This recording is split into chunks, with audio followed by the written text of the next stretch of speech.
Bismillah, Assalamualaikum warahmatullahi wabarakatuh. Halo semuanya, kembali lagi di sini saya akan mempresentasikan tentang hal-hal yang membatalkan iman. Yang pertama yaitu mengingkari rububiyah Allah atau sesuatu dari kekuasaannya. Allah berfirman dalam surat Al-Jasyiyah. Dan ketika berkata kehidupan ini tak lain hanyalah kehidupan dunia saja. Kita mati dan kita hidup dan tidak ada yang membinasakan kita selain masa. Dan mereka sekali-sekali tidak mempunyai pengetahuan tentang itu. Mereka tidak lain mendengar-dengar saja. Lanjut. Kedua, sombong serta menolak beribadah kepada Allah. Allah berfirman dalam surat An-Nisa ayat 172 sampai 173. Al-Masih sekali-sekali tidak enggan menjadi hamba Allah dan tidak pula enggan malaikat-malaikat yang terdekat kepada Allah.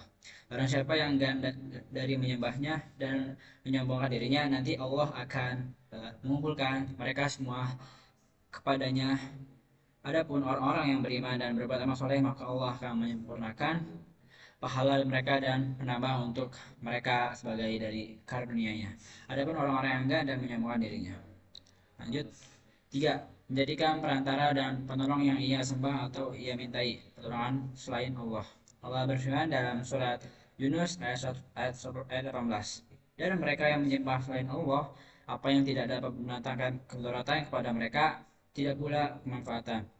Dan mereka berkata, mereka itu adalah pemberi syafaat kepada kami di sisi Allah. Katakanlah, apakah kamu mengabarkan kepada Allah apa yang tidak diketahuinya, baik di langit dan tidak pula di bumi. Lanjut, 4. Menolak sesuatu yang ditetapkan Allah untuk dirinya atau yang ditetapkan oleh Rasulnya. Begitu pula orang yang menyifati seorang makhluk dengan sifat yang khusus bagi Allah seperti ilmu Allah, termasuk juga menentukan sesuatu yang dinantikan Allah dari dirinya atau yang telah dinafikan darinya dan Rasulnya. Allah berfirman Rasulnya dalam surat Al-Ikhlas 1-4. Lanjut, poin kelima yaitu mendustakan Rasulullah tentang sesuatu yang beliau bawa.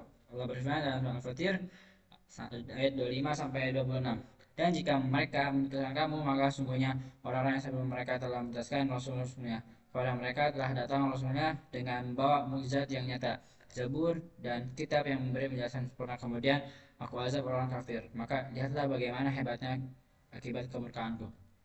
Lanjut, yang keenam, berkeyakinan bahwa sejak Rasulullah tidak sempurna atau menolak suatu hukum syara yang telah Allah turunkan padanya. Allah berfirman dalam surat An-Nisa ayat 65, maka demi Tuhanmu, mereka pada hakikatnya tidak beriman hingga mereka menjadikan kamu hakim dalam perkara yang mereka perselisihkan. Kemudian mereka tidak merasa keberatan dalam hati mereka terhadap putusan yang kamu berikan dan mereka menerima dengan sepenuhnya. An-Nisa ayat 65. Mungkin sekian dari saya.